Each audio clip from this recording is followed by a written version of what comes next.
Puji Tuhan, shalom ya saudara, selamat hari Minggu. Apa kabar saudara? Dan saya percaya setiap kita terus dalam kebaikan Tuhan hari-hari ini. Kita mau datang pagi hari ini mengucap syukur, datang kepada Tuhan, jumpai tahta Tuhan. Mari siapkan hati kita. Kami bersyukur ya Tuhan buat pagi hari ini, Kau baik buat setiap kami Tuhan. Apapun yang terjadi, Tuhan tetap baik, Tuhan tetap menyertai kami Tuhan. Kami bersyukur dan kami mau datang beribadah kepadamu Tuhan. Membawa hidup kami yang terbaik Tuhan. Dengan cinta, dengan kasih Tuhan. Terima kasih Tuhan, dalam nama Tuhan Yesus kami buka ibadah kami. Haleluya. Terima kasih Tuhan. Musim akan selalu berganti, kasih Tuhan tetap abadi, tak berubah, tak akan berubah sampai selamanya, tetap percaya. Kami yakin Tuhan, ku yakin Tuhan memberkati, ku yakin Tuhan melindungi. Oh, burung di udara Tuhan pelihara karena kasih-Nya. Ya Tuhan, Tuhan selalu menolongku, selalu menjagaku, sehelai di rambutku tak akan terjatuh tanpa seizin-Mu. Tuhan selalu menolongku, selalu menjagaku. Dia mengenyangkanku dan peliharaku seumur hidupku. Mari masuk lebih dalam saudara. Musim selalu berganti. Oh, musim akan selalu berganti. Kasih Tuhan tetap abadi, tak berubah, tak akan berubah sampai selamanya. Ku tetap percaya. Kami terlalu yakin Tuhan, ku yakin Tuhan memberkati, ku yakin Tuhan melindungi. Oh, burung di udara Tuhan pelihara karena kasih-Nya. Sama-sama bilang, Tuhan selalu menolongku, selalu menjagaku, sehelai di rambutku tak akan terjatuh tanpa seizin-Mu. Tuhan selalu menolongku. Percaya saudara, selalu menjagaku. Dia mengenyangkanku dan peliharaku seumur hidupku. Boleh jemaat saja bilang, Tuhan selalu menolongku. Tetap percaya, selalu menjagaku, sehelai di rambutku tak akan terjatuh tanpa seizin-Mu. Yes Lord.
hidupku. Mari sembah Dia.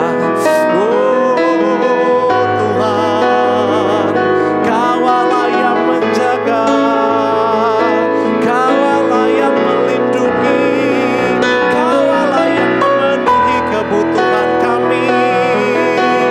Terima kasih ya Tuhan. Oh Kau baik, Kau baik. Segala pujian syukur bagimu. Oh haleluya. Mari sembah Dia saudara. Dimanapun saudara berada pagi hari ini, datang jumpai tahtanya yang kudus.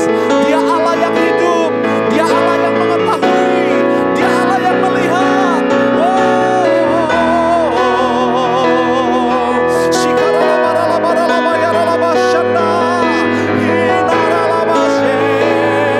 Tuhan tolong setiap kami pagi hari ini. Tuhan lawat setiap kami. Kami perlu Engkau ya Tuhan. Lawatan terjadi di rumah-rumah.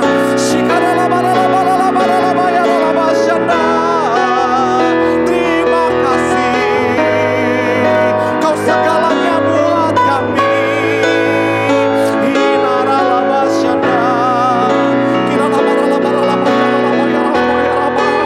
Tuhan Kau menjaga kami. Engkau perlindungan buat kami ya Tuhan. Kami perlu Engkau hari-hari ini ya Tuhan. Oh haleluya. Bilang sama Tuhan, terima kasih Tuhan, Kau baik. Terima kasih Tuhan. Ku sembah Engkau Yesus, hanya Engkau. Kau Allah di hidup kami, Allah di hidupku. Gak ada yang lain Tuhan, tiada yang lain, hanya Kau, hanya Engkau Tuhan selamanya. Kau tetap Allah walau dunia semua bergoncang. Tak tergoyahkan ya Tuhan, tak tergoyahkan. Kau tetap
Bapa di surga, datanglah di tengah-tengah kami. Yesus, Allah Roh Kudus, datanglah di tengah-tengah kami. Bawa kami masuk dalam hadirat Bapa di surga. Berbicaralah dalam hati kami masing-masing. Berbicaralah untuk firman-Mu, untuk nama-Mu, dalam nama Yesus. Tidak ada dari kami Tuhan yang layak di hadapan-Mu kecuali karena darah Yesus. Itu sebabnya kami membawa darah Yesus. Kami mempersembahkan hidup kami kepada Tuhan sekali lagi. Di hadapan-Mu Tuhan, terus bekerjalah lebih lagi di dalam nama Yesus. Di rumah masing-masing, di tempat masing-masing. Kami membutuhkan Engkau Tuhan di atas segala-galanya. Dalam nama Yesus, mari berbicara dalam roh kami melalui firman Tuhan yang hidup. Engkau bekerja menyatakan kemuliaan Bapa di surga. Dan kami mengikat roh-roh di udara, roh di bumi dan di bawah bumi yang akan mengganggu pemberitaan firman Tuhan dan pendengaran firman Tuhan. Dalam nama Yesus kami hancurkan iblis kau. Dengan darah Yesus, dalam nama Yesus kami tengking kau pergi dalam nama Yesus.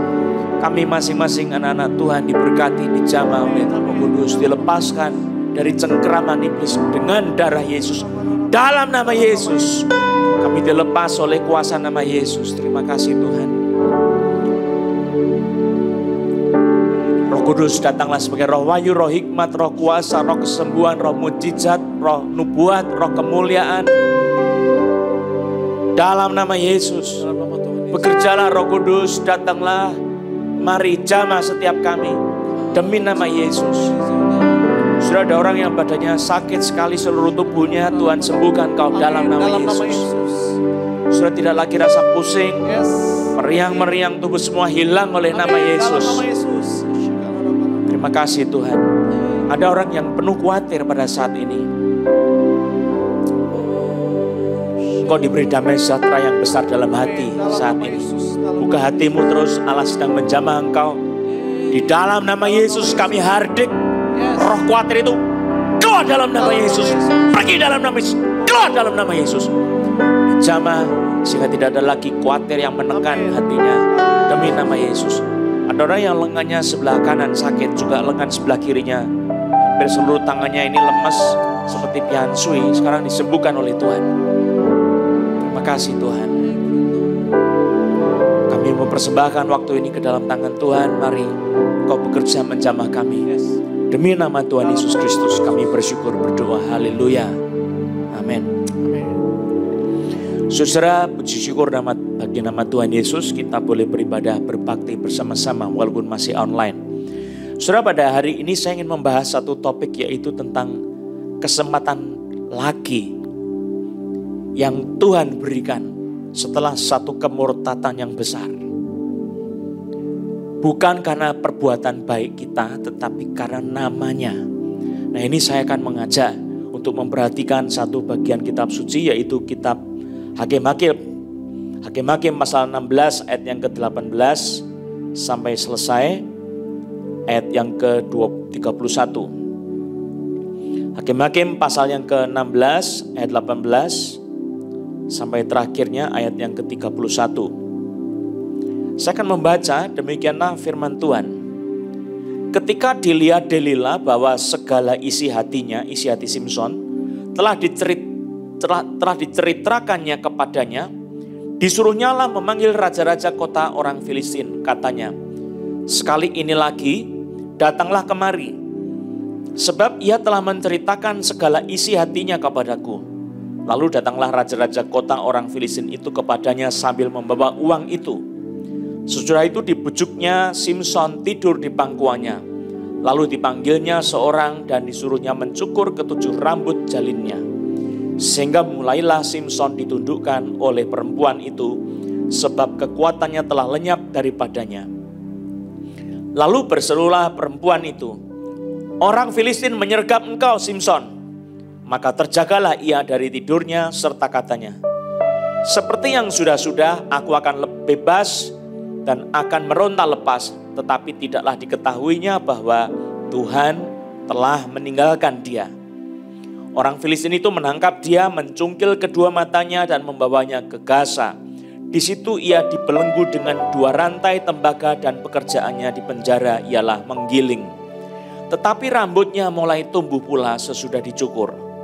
Sesudah itu berkumpullah raja-raja kota orang Filistin untuk mengadakan perayaan korban sembelihan yang besar kepada Dagon Allah mereka. Dan untuk bersukaria kata mereka, telah diserahkan oleh Allah kita ke dalam tangan kita Simson musuh kita.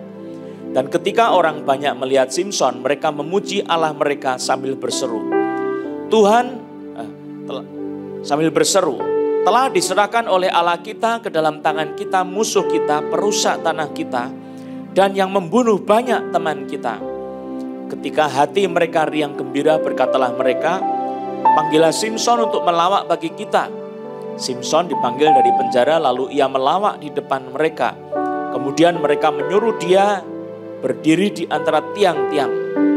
Berkatalah Simson kepada anak yang menuntun dia, lepaskan aku dan biarkanlah aku meraba-raba tiang-tiang penyangga rumah ini, supaya aku dapat bersandar padanya.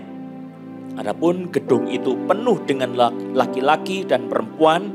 Segala raja kota orang Filistin ada di sana. Dan di atas sotoh ada kira-kira 3.000 orang laki-laki dan perempuan yang menonton lawak Simson itu. Berserulah Simson kepada Tuhan katanya, ya Tuhan Allah, ingatlah kiranya kepadaku dan buatlah aku kuat. Sekali ini saja ya Allah, supaya dengan satu pembalasan juga kubalaskan kedua mataku itu kepada orang Filistin.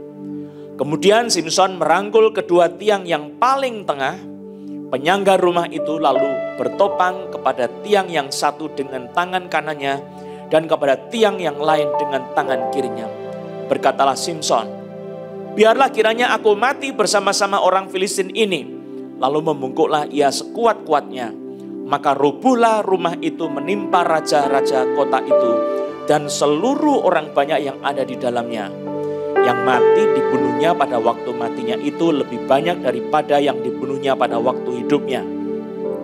Sesudah itu datanglah ke sana saudara-saudaranya dan seluruh keluarganya. Mereka mengangkat dia dan membawanya dari sana lalu menguburkannya di antara Zora dan Esitaol di dalam kubur Manoah ayahnya.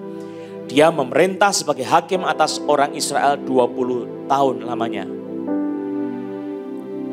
Saudara, kita akan membahas tentang kesempatan yang Tuhan berikan sesudah satu pengkhianatan yang besar, setelah satu kemurtatan yang besar terhadap Allah. Barusan ada orang yang betisnya kaki kanan sakit, Tuhan sembuhkan. Lalu ada orang yang rusuknya sebelah kiri sering kram, Tuhan jamah engkau di dalam nama Yesus. Engkau juga punya banyak sakit kelemahan tubuh yang lain, tetapi Tuhan sembuhkan semuanya. Bukan saya tapi Tuhan Yesus. Puji nama Yesus. Haleluya. Nah saudara, saya katakan satu pengkhianatan, satu kemurtatan yang besar. Sebab kalau kita lihat di dalam kisah Simson ini, Simson dia menjual hak dia sebagai seorang nasir yang dari kandungan.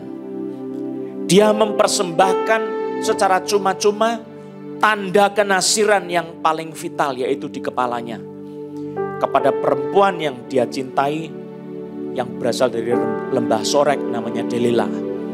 Dia menjual kekudusannya dan mencemarkan nama Tuhan Allah semesta langit, pencipta langit dan bumi tanpa wahyu, kepada satu bangsa yang tidak taat kepada Tuhan, kepada satu bangsa Filistin yang hidupnya penuh dengan pesta pora, penuh dengan perkelahian, hidupnya penuh dengan dosa-dosa, dan mereka suka berpesta mabuk-mabukan, melakukan segala perbuatan-perbuatan yang biasa dilakukan sebagai orang yang berpesta tanpa batas. Nah seperti ini saudara. Dan di dalam kitab suci ini adalah bangsa yang datang dari berbagai tempat sebelumnya, dari wilayah bagian atas di utara, Kemudian mereka mendatangi di daerah tanah Kanaan menuju daerah paling barat, ya, paling barat dari seluruh pesisir tanah Israel, tanah Kanaan itu. Nah, satu tempat yang paling besar dari raja-raja orang Filistin, satu kerajaan Filistin ini dibagi menjadi 5 wilayah, saudara. Yang paling besar itu Gaza, dan dia menempati satu posisi yang paling besar, pesisir salah satu yang paling bawah, ya. Coba saudara, apa yang terjadi di Gaza? Saya sudah menjelaskan kepada saudara, Simson itu masuk ke kota itu, kemudian dikunci pintunya, dikepung oleh tentara-tentara. Tetapi malam-malam Simson bangun, saya sudah menjelaskan dalam kesempatan minggu yang lalu, saudara. Lalu kemudian saya sangat terkejut, saudara, waktu Roh Kudus memberitahukan kepada saya, coba saya disuruh memperhatikan lagi teksnya. Ayat yang ketiga, saudara, ini yang membuat saya terkejut. Tetapi Simson tidur di situ sampai tengah malam. Pada waktu tengah malam bangunlah ia. Ini Roh Kudus memberitahu saya, ini adalah satu perbuatan yang dikerjakan dalam satu momen. Dipegangnya kedua daun pintu gerbang kota itu dan kedua tiang pintu. Dicabutnya lah semuanya beserta palangnya. Ini satu kali tindakan, saudara. Jadi kedua buah daun pintu gerbang kota Gaza. Gaza itu kota yang berkubu paling besar dan paling kuat. Bentengnya juga paling kuat.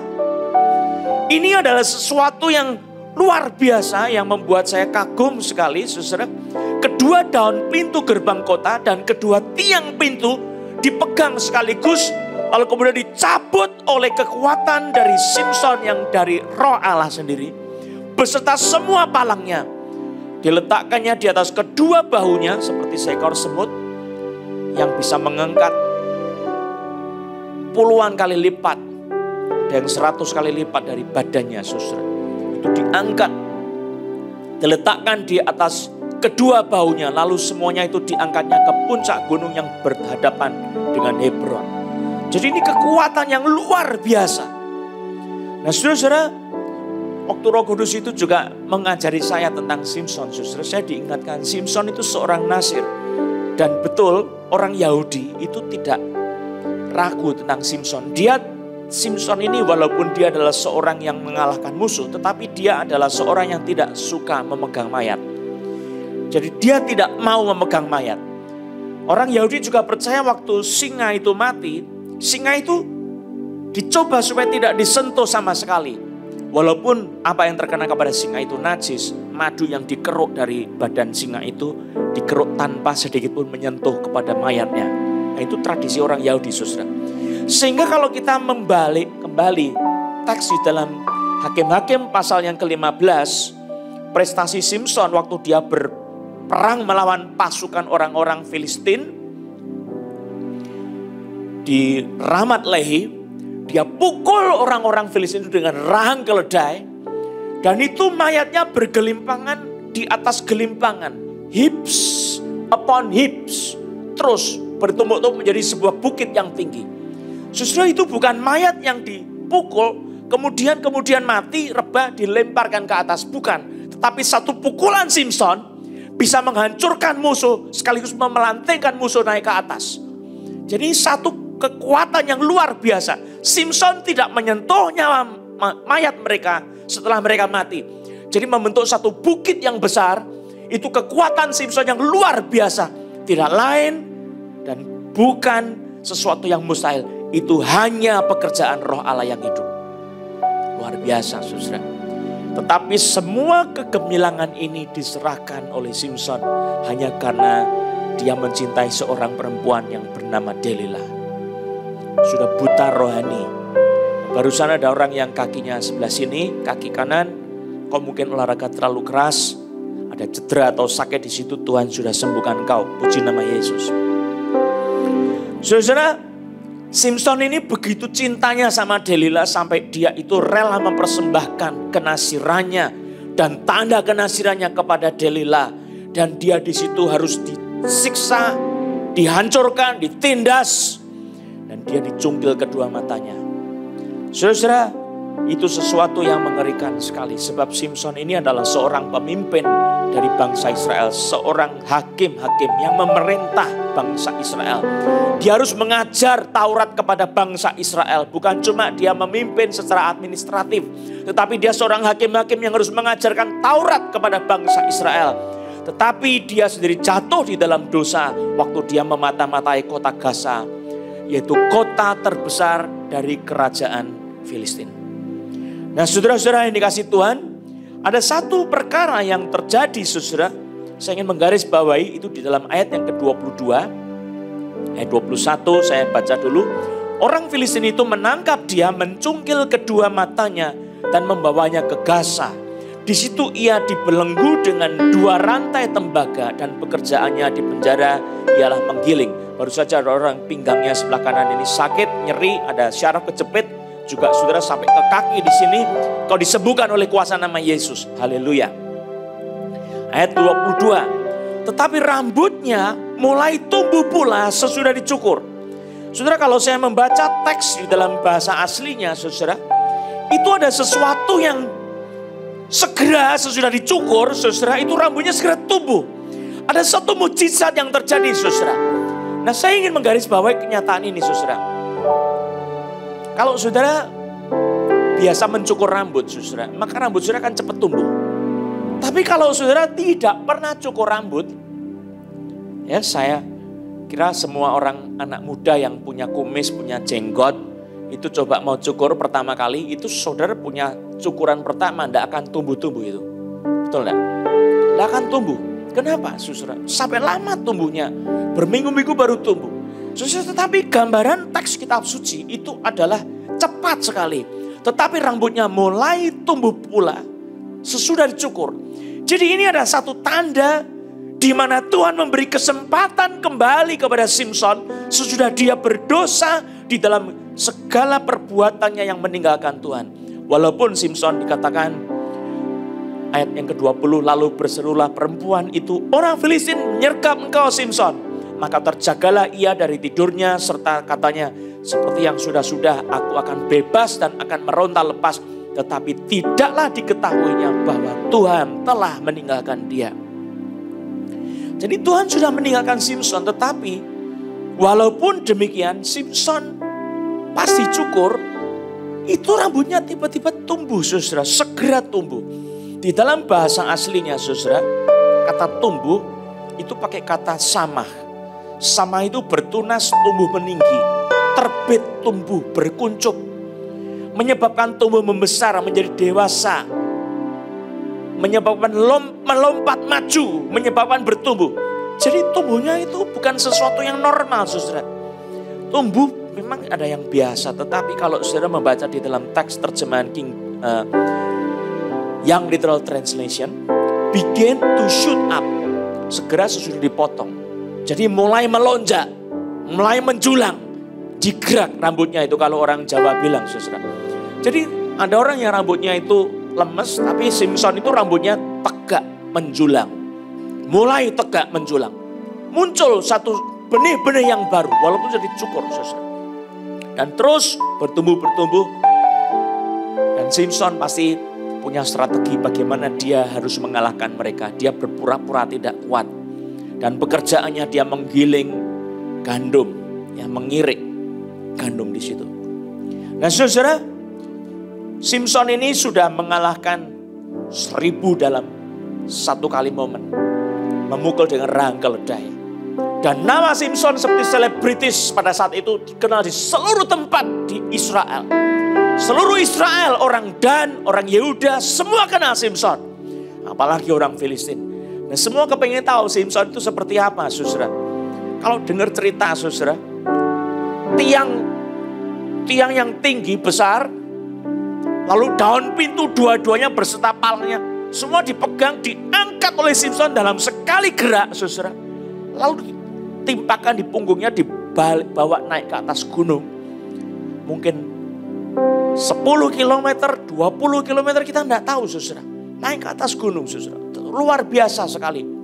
Bukan jalan turun, saudara. Naik atas. Semua pasti wow. Tidak ada yang berani menyentuh dia, saudara. Maka kalau dia bisa ditundukkan oleh seorang perempuan Delilah, saudara. Delilah adalah seorang pahlawan. Pasti dia seorang pahlawan. Dia bukan cuma dapat 1.100 perak dari raja-raja. Setiap raja memberikan, saudara, 5 raja orang-orang Filistin. Tapi dia juga menerima hadiah-hadiah yang lain. Saudara, maka dikatakan ayat yang ke-23, sesudah itu berkumpullah raja-raja kota orang Filistin untuk mengadakan perayaan korban sembelihan yang besar kepada Dagon Allah mereka. Dan untuk bersukaria kata mereka, telah diserahkan oleh Allah kita ke dalam tangan kita Simson musuh kita. Saudara, ini adalah satu pengakuan daripada orang-orang Filistin. Mereka mengadakan satu perayaan korban sembelihan yang besar kepada Dagon Allah mereka untuk bersukaria. Jadi ini pesta karena Dagon dianggapnya sebagai Allah mereka, sudah menyerahkan ke dalam tangan mereka Simson musuh besar mereka. Nah saudara, maka bisa dibayangkan semua raja datang. Pasti pembesar-pembesarnya juga datang. Dan pestanya itu luar biasa, semua orang ingin tahu Simson seperti apa. Jadi gedung di mana mereka itu berpesta dan Simson disuruh masuk itu semua penuh sesak dengan orang. Dari atas, di pelataran-pelataran atas tempat mereka itu over capacity. Semuanya over capacity. Dan raja-raja itu ada di situ, di tempat yang terhormat. Simson ada di tengah-tengah mereka. Dan sesuatu yang terjadi, nanti kita akan menganalisa, saudara. Saya mau menjelaskan sedikit tentang Dagon, Allahnya dari bangsa Filistin. Saudara, kalau Dagon di dalam bahasa Ibrani itu artinya adalah ikan. Dagon itu adalah dewa yang disembah oleh orang-orang Filistin. Badannya separuh manusia, dari pinggang ke atas itu manusia, pinggang ke bawah itu adalah ikan. Dan ikan yang biasa disebut sebagai Dagon itu ternyata ikan kecil, saudara. Ikan yang menjadi makanan mereka sehari-hari. Jadi ini adalah dewa yang disembah oleh orang-orang Filistin, mirip seperti simbolnya Starbucks ya. Cuma ini maskulin, bukan perempuan seperti Starbucks. Starbucks itu kan simbolnya seperti Medusa ya. Lalu badannya separuhnya belakangnya itu ikan. Dagon ini gambarannya mirip dengan simbolnya Starbucks. Dagon ini disembah oleh bangsa Amori yang mula-mula, kemudian penduduk-penduduk kota Ebla dan Ugarit, selain bangsa dari Filistin ini, saudara. Nah, pada masa lampau, saudara, bangsa ini menjadi bangsa yang punya kekuatan yang besar karena mereka itu gizinya sangat baik dan mereka itu suka berperang. Kalau mereka sudah kerja, melaut dan kemudian melakukan segala aktivitas mereka, mereka itu ingin bersenang-senang dan kesenangan mereka itu adalah pesta-pesta, lalu kemudian berkelahi, bertaruh, berjudi dan melakukan tindakan amoral yang lain. Nah, saudara-saudara yang dikasihi oleh Tuhan Yesus Kristus, kalau kita melihat di dalam kalimat yang diucapkan oleh mereka pada saat pesta, kata mereka, telah diserahkan oleh Allah kita ke dalam tangan kita Simson musuh kita. Saudara tahu enggak bahwa ini adalah satu ungkapan yang tidak disenangi oleh Tuhan. Kenapa demikian? Saya bacakan di dalam firman Tuhan, di dalam Ulangan pasal ke-32 ayat 27. Ini isi hati Tuhan, saudara perhatikan. Tetapi aku, ini Yahweh Elohim. Tetapi aku Allah Abraham, Ishak dan Yakub. Dikatakan, aku khawatir disakiti hatiku oleh musuh. Jangan-jangan lawan mereka salah mengerti. Jangan-jangan mereka berkata, tangan kami jaya. Bukankah Tuhan yang melakukan semuanya ini? Jadi kalau kita tahu, saudara, Tuhan itu tidak suka kalau musuh bermegah. Orang yang dia urapi itu jatuh ke dalam tangan musuh. Musuh berkata, ini adalah karena Allah kami menyerahkan musuh ke dalam tangan kita. Itu sesuatu yang sangat dihindari oleh Tuhan. Itu sebabnya waktu Musa, Tuhan itu mau menghancurkan umat miliknya. Saat mereka mau masuk tanah perjanjian, mereka menolak. Maka Tuhan berkata, Tuhan jangan musnahkan. Nanti bangsa Mesir akan berkata kepadamu, bahwa Tuhan telah membawa mereka keluar dari Mesir tetapi tidak sanggup untuk membawa masuk ke dalam tanah perjanjian. Percuma Tuhan. jangan musnahkan. Nah saudara, hal ini menajiskan nama di atas segala nama. Nama Yahweh, nama Allah, Ishak, Abraham, Yakub. Dan ini adalah satu kekejian di mata Tuhan. Bukan menurut manusia, tapi menurut Tuhan. Yang namanya kudus dan tidak ada tandingannya.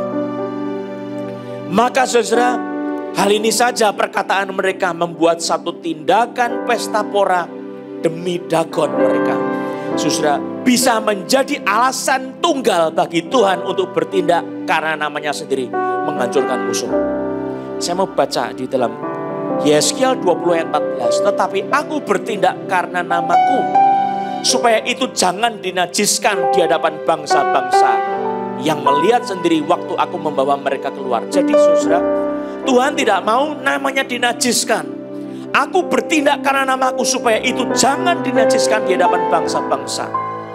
Lalu saya baca Mazmur 106 ayat 6 sampai 11. Kami dan nenek moyang kami telah berbuat dosa, kami telah bersalah, telah berbuat fasik. Nenek moyang kami di Mesir tidak mengerti perbuatan-perbuatanmu yang ajaib. Tidak ingat besarnya kasih setiamu, tetapi mereka memberontak terhadap yang maha tinggi di tepi laut Teberau. Namun, perhatikan, diselamatkannya mereka oleh karena namanya untuk memperkenalkan kekuasaannya. Perhatikan, perbuatan Tuhan bukan karena manusia yang dipilihnya itu baik. Bukan karena kita umat yang dipilihnya itu sudah taat sama Tuhan, bukan. Tetapi justru karena kita itu berdosa, maka Tuhan bertindak bukan karena alasan kita, tetapi karena namanya sendiri. Namun diselamatkannya mereka oleh karena namanya, untuk memperkenalkan keperkasaannya. Dihardiknya laut Teberau sehingga kering. Di bawahnya mereka berjalan melalui samudera raya seperti melalui padang gurun. Demikian diselamatkannya mereka dari tangan pembenci. Ditebusnya mereka dari tangan musuh. Air menutupi para lawan mereka. Seorang pun daripada mereka tiada tertinggal. Saudara, ada Mazmur yang menjadi kesukaan banyak orang. Mazmur 23. Dikatakan apa? Ia menyegarkan jiwaku. Ia menuntun aku di jalan yang benar oleh karena namanya. Yang ngomong ini Daud, saudara. Sudah pernah mengambil Batsheba sebagai istrinya dari tangan Uria. Dia bunuh Uria dengan cara licik. Dan kemudian dia sudah berdosa di hadapan Tuhan. Maka dikatakan pengakuan Daud, ia menuntun aku di jalan yang benar oleh karena namanya. Karena nama Tuhan itu suci dan kudus. Dia memilih anak-anaknya supaya bisa kembali kepada Dia. Bukan karena kita itu baik, tetapi karena namanya. Kalau saudara membaca di dalam Roma pasal 1, murka Tuhan kepada kita, itu mengakibatkan apa saudara? Kita makin dijebloskan dalam dosa-dosa kita. Kita makin dijerumuskan dalam kesalahan-kesalahan kita. Kita makin menjadi-jadi dalam dosa kita. Kalau dia murka Tuhan itu, dia melihat kita dan dia murka. Karena melihat kita, maka kita akan makin terjerumus dalam hawa nafsu. Makin terjerumus dalam kesesatan. Dan kita dibiarkan oleh Tuhan. Tetapi kita diselamatkan oleh karena nama Yesus. Saudara, maka Tuhan bertindak berdasarkan namanya sendiri. Saya baca Yeskiel pasal 20 ayat 44. Dan kamu akan mengetahui bahwa akulah Tuhan pada masa aku oleh karena namaku tidak memperlakukan kamu selaras dengan tingkah lakumu yang jahat dan busuk. Hai kaum Israel, demikianlah firman Tuhan Allah. Susah itu sebabnya kita tahu pada waktu Simson sudah berdosa melakukan pelanggaran yang besar. Dia murtad terhadap Yahweh Elohim. Dia murtad terhadap Allah pencipta langit dan bumi. Dia murtad kepada penebus yang maha kudus. Tetapi apa yang terjadi sesudah Simson menyerahkan kenasirannya, dia menjual tanda kenasirannya itu dengan cuma-cuma kepada Delila. Saudara, apa yang terjadi? Simson dicukur rambutnya. Tuhan memberi tanda, rambutnya segera tumbuh. Saudara, ini satu tanda Tuhan sejak awal memberi kesempatan yang kedua. Mungkin kesempatan yang ketiga, mungkin kesempatan keempat, mungkin kesempatan yang kelima. Tetapi saya mau katakan, Simson baru saja melakukan dosa yang sangat fatal. Dosa yang sangat mengecewakan hati Tuhan. Dosa yang tidak bisa dibayangkan. Seorang pemimpin besar melakukan kebodohan yang begitu fatal. Dia menjual kenasirannya. Artinya dia membiarkan tubuhnya dicemarkan. Nama Tuhan biar dicemarkan karena dirinya sendiri memilih melakukan seperti itu, saudara. Wow, ini sesuatu yang luar biasa. Tetapi Tuhan tetap mengasihi kita, saudara. Maka saya mau katakan, kalau saudara pernah berbuat jahat, saudara berpikir saya sudah ditinggal oleh Tuhan, saya sudah dibuang oleh Tuhan. Stop berpikir seperti itu. Lihatlah kasusnya Simson. Berapa besar dia menjual nama Tuhan. Berapa besar dia sudah mengkhianati nama Tuhan. Berapa besar dia sudah tidak setia kepada panggilannya sebagai seorang nazir, saudara. Tetapi Tuhan memberi kesempatan yang berikutnya. Saya mau katakan sama saudara-saudara, kembalilah kepada Tuhan. Sebab Tuhan mau menerima kita kembali. Kalau saudara bertobat. Sekalipun dosa kita merah seperti kirmis akan menjadi putih seperti salju. Itu kata firman Tuhan. Sekalipun dosa kita merah seperti kain kesumbakan menjadi putih seperti bulu domba. Kalau kita mau bertobat dan kembali kepada Tuhan. Saya selalu mengatakan ini karena ini adalah satu kebenaran yang tidak ada habis-habisnya. Saya tidak paham kenapa Tuhan begitu mengasihi manusia. Sebab dia begitu cinta sama kita karena namanya. Saudara, kalau Tuhan cinta, tidak ada yang bisa memutuskan cinta kita kepada Tuhan. Kalau Tuhan mencintai kita, dia mencintai kita tidak mungkin bisa dipatahkan. Dan dia panggil kita kembali. Dia panggil kita kembali. Sekarang dia panggil saudara kembali. Jangan berpaling dari Tuhan. Jangan tinggalkan suaranya. Jangan tutup telingamu. Kemudian berlari kepada dosa. Saudara, engkau adalah seorang yang dipilih oleh Tuhan. Dicari oleh Tuhan. Dengarkan suaranya. Saudara, pada saat Simson ini dibawa ke tempat untuk menjadi pelawak, saudara. Karena ini pesta, saudara. Orang Filistin kalau pesta pasti ada lawakannya, saudara. Ada orang yang bekerja sebagai pelawak, ada orang yang menyanyi, bekerja sebagai penari. Itu pesta pora semuanya. Maka semua komplit. Nah, satu pelawak yang ditunggu-tunggu adalah Simson yang buta, saudara. Dikatakan ketika ayat 25, hati mereka riang gembira. Ketika hati mereka riang gembira, berkatalah mereka, panggillah Simson untuk melawak bagi kita. Simson dipanggil dari penjara, lalu ia melawak di depan mereka. Kemudian mereka menyuruh dia berdiri di antara tiang-tiang. Berkatalah Simson kepada anak yang menuntun dia, lepaskan aku dan biarkanlah aku meraba-raba tiang-tiang penyangga rumah itu, rumah ini, supaya aku dapat bersandar padanya. Jadi Simson itu bisa dipikir secara logis, saudara. Karena raja-raja besar bangsa Filistin itu semua kumpul. Semua bawaan-bawaan raja itu pasti tidak mau lewat. Ada di situ. Nah, saudara, pasti ini posisi di mana Simson melawak adalah panggung yang paling istimewa. Nah, saudara, Simson bayangkan peristiwa ini akan terjadi sesuatu yang sangat besar untuk Simson menunjukkan kepada Tuhan Yahweh Elohim, Allah Abraham, Allah Ishak, Allah Yakub, bahwa dia mau kembali kepada Tuhan dan mau bertobat sungguh-sungguh. Dia mau ikut panggilan sebagai seorang nazir Tuhan. Saudara, maka Simson berkata, lepaskan aku, biarkan aku meraba-raba tiang-tiang penyangga rumah ini supaya aku dapat bersandar padanya. Dia cari tiang yang paling, dia bayangkan yang paling besar, yang paling menopang gedung itu, saudara. Dan tentu oleh pimpinan Roh Kudus, dia akan dipimpin oleh Roh Allah sendiri. Dikatakan, adapun gedung itu penuh dengan laki-laki dan perempuan. Segala raja kota orang Filistin ada di sana. Dan di atas sotoh ada kira-kira 3.000 orang laki-laki. Cuma di atas sotohnya, lihat. Di atas sotoh ada kira-kira 3.000 orang laki-laki. Ini sudah over capacity. Jadi saya membaca tafsiran-tafsiran itu memang gedung-gedungnya orang-orang Filistin itu flat atasnya. Dan ada 3.000 orang kepingin menonton di atas. Coba bayangkan itu, saudara. Nah, sudah over capacity, saudara. Simson di situ melawak. Semua lihat, itu orangnya, ternyata badannya gede. Dia ternyata luar biasa. Tapi saya mau katakan, saudara, mau badan kecil, mau badan besar, karena yang bekerja bukan manusia. Ini kuasa Roh Kudus. Ini kekuatan bukan biasa, ini supernatural di dalam tubuh yang namanya Simson. Saudara, Simson seorang selebritis disuruh melawak. Jadi sambil disundut-sundut mungkin oleh tombak. Dia kesana kemari badannya. Dan ini lawakan-lawakan. Saudara, dikatakan berserulah Simson kepada Tuhan. Huruf besar Tuhan semuanya. Katanya, ya Tuhan Allah, ingatlah kiranya kepadaku. Dan buatlah aku kuat.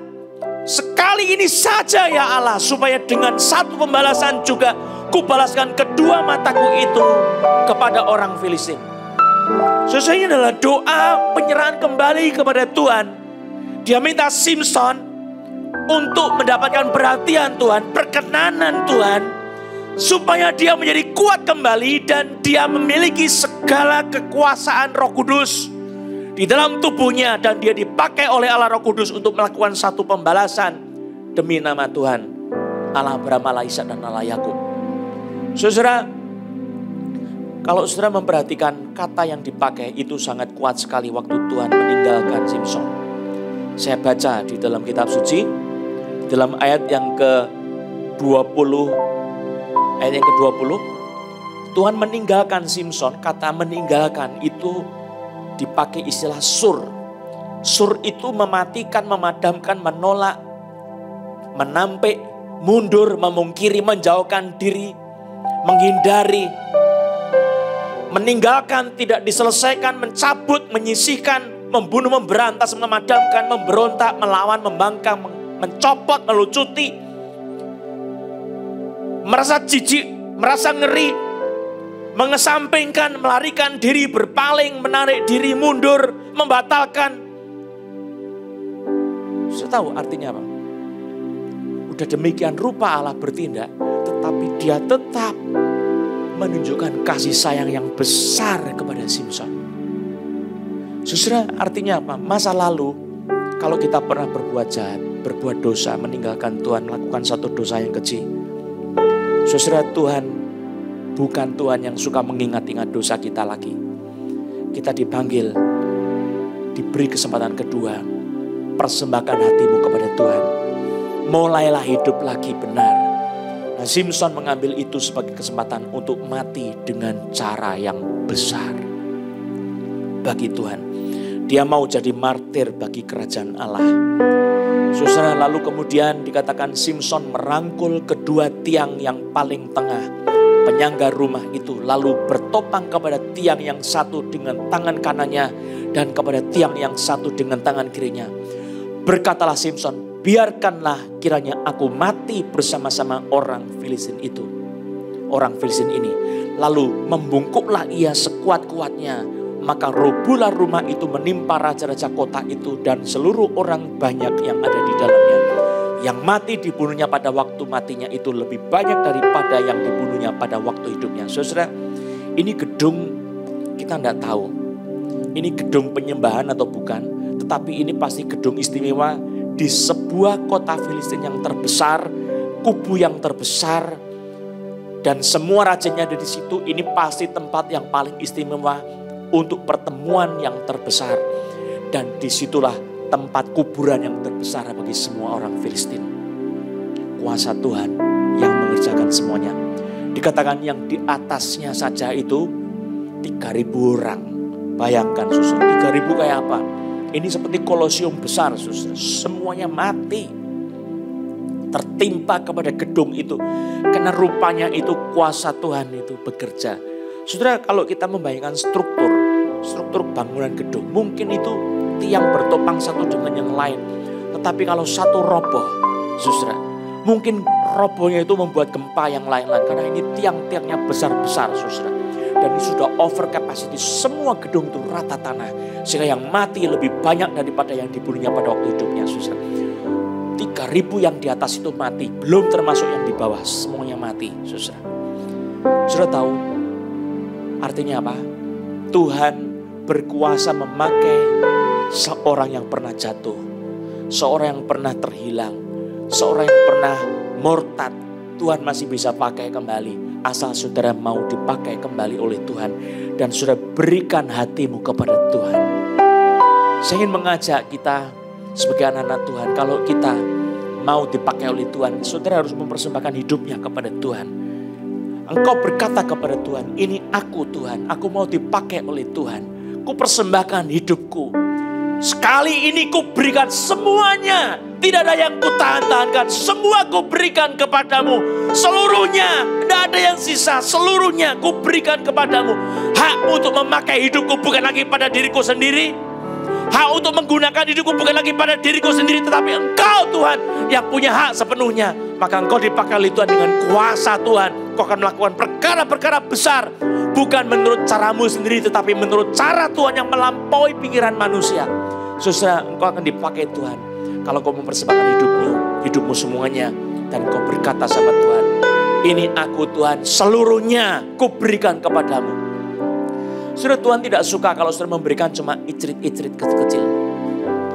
Tuhan akan memakai saudara untuk hal yang kau persembahkan. Tetapi sebelum semuanya menjadi kekuatan yang besar, kau pasti harus berserah penuh ke dalam tangan Tuhan.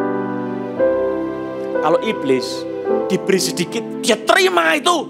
Dia senang karena engkau memberinya sedikit. Tapi Tuhan, dia tidak puas kalau engkau belum mempersembahkan seluruhnya. Karena engkau tuh secara fisik, secara jiwa dan secara roh. Kita ini semua adalah milik Tuhan, diciptakan oleh Tuhan, miliknya Tuhan. Untuk kemuliaan Tuhan. Dan kalau dia menebus kita kembali dan dia mewahyukan dirinya kepada kita, saudara, kita itu adalah milik dari Tuhan kita untuk yang kedua kalinya. Maka saudara, kalau dia panggil kita untuk mempersembahkan hidup kita, itu adalah demi kemurahan Allah. Bukan karena kita baik, tapi karena namanya yang baik di atas segala-galanya. Maka persembahkanlah tubuhmu sebagai persembahan yang hidup, sebagai korban yang berkenan kepada Allah. Itu adalah ibadah yang sejati. Mari kita bangkit berdiri sama-sama. Ku berikan hatiku. Ku berikan hatiku dan jiwaku, semuanya bagimu di dalam hidupku, di setiap waktu. Nyatakan jalanmu, ku berikan hatiku dan jiwaku, semuanya bagimu di dalam hidupku, di setiap waktu. Nyatakan jalanmu. Saudara, musik terus menyanyikan. Saya selesai berbicara Roh Kudus, tapi sekarang Engkau yang bekerja. Mari datang dalam setiap jemaatmu, setiap rumah-rumah, setiap keluarga. Roh Kudus bekerja, hidupkan firman-Mu. Engkau yang berbicara dalam hati setiap kami.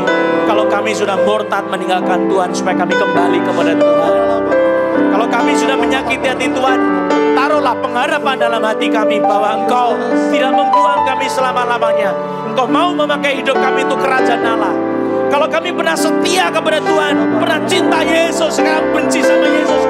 Malam ini, saat ini, pagi ini kami kembali kepada Yesus Kristus, Juru Selamat kami. Dulu Engkau cinta Yesus, sekarang kembali cinta kepada Yesus. Dulu Engkau berkobar-kobar untuk Tuhan, sekarang berkobar-kobar lagi untuk Tuhan. Masih ada kesempatan untuk saudara. Selama pintu anugerah dibuka, Tuhan memberikan panggilannya kembali. Marilah yang berletih lesu dan berbeban berat, yang lelah, yang tak berdaya, Tuhan memberi kelegaan kepadamu. Pikulah kuk yang kupasang, kata Tuhan Yesus. Belajarlah padaku karena aku lemah lembut dan rendah hati. Jiwamu akan mendapat ketenangan, kata firman Tuhan. Kalau saudara mau pikul salib Yesus, engkau lakukan apa yang Tuhan mau, bukan yang kau suka-suka. Bukan pilihanmu, tapi pilihan Tuhan. Maka kuasa Tuhan akan bekerja dengan dahsyat dalam hidupmu. Terima kasih Roh Kudus. Berikan hatimu kepada Tuhan. Nyanyikan sekali lagi.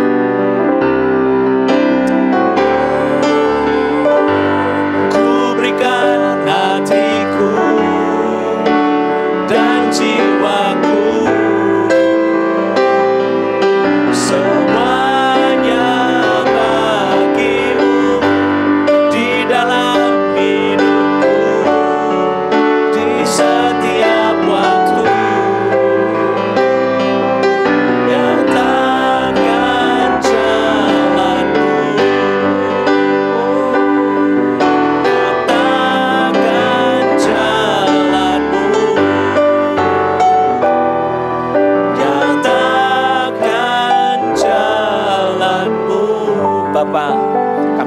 hidup kami ke dalam tangan-Mu. Seperti Simson yang bertobat, saya juga mau bertobat kembali. Kau memberi kesempatan kepada Simson segera tanda kenasirannya tumbuh dengan ajaib dan begitu luar biasa Tuhan. Maka kami mau datang kepadamu dengan iman bahwa Kau tidak membuang kami, Kau mau menerima kami kembali.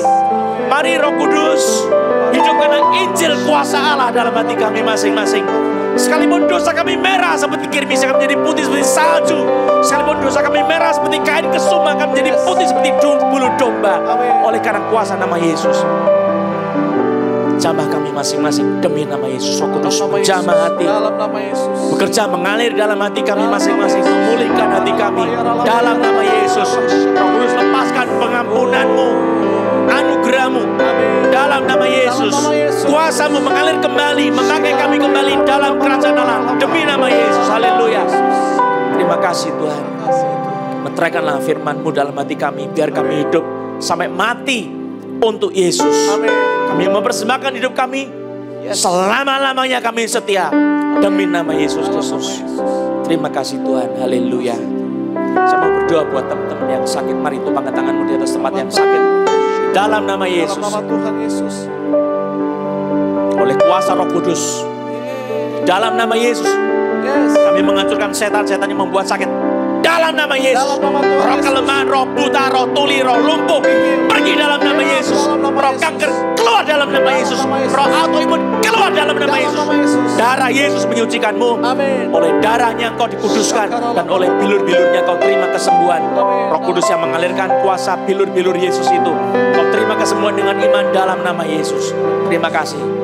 Sekarang bergerak, bagian saudara tubuhnya yang sakit sekarang bergerakkan, dipencet-pencet, dengan iman sudah disembuhkan. Terimalah syukur kepada Tuhan, berikan syukur kepada Tuhan, naikkan terima kasih-Mu kepada Tuhan. Haleluya. Terima kasih Tuhan untuk kesembuhan-Mu, untuk segala perkara yang Kau kerjakan pada kami. Hari ini kami bersyukur kami boleh mengakhiri khotbah tentang Simson, satu tema yang besar. Terima kasih Tuhan, meteraikan firman-Mu dalam hati kami masing-masing. Haleluya. Mari tetap berdiri, kita akan menyanyikan doksologi kita, bagaikan langit yang membentang.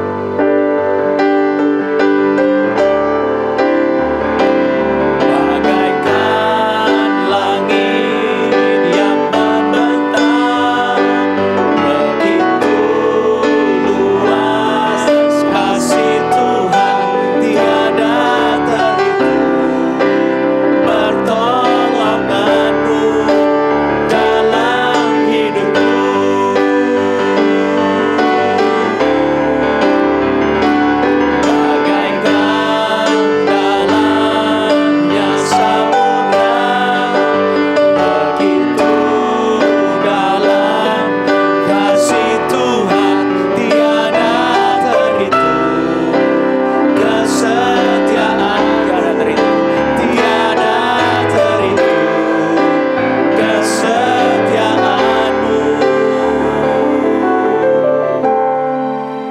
Dalam hidupku.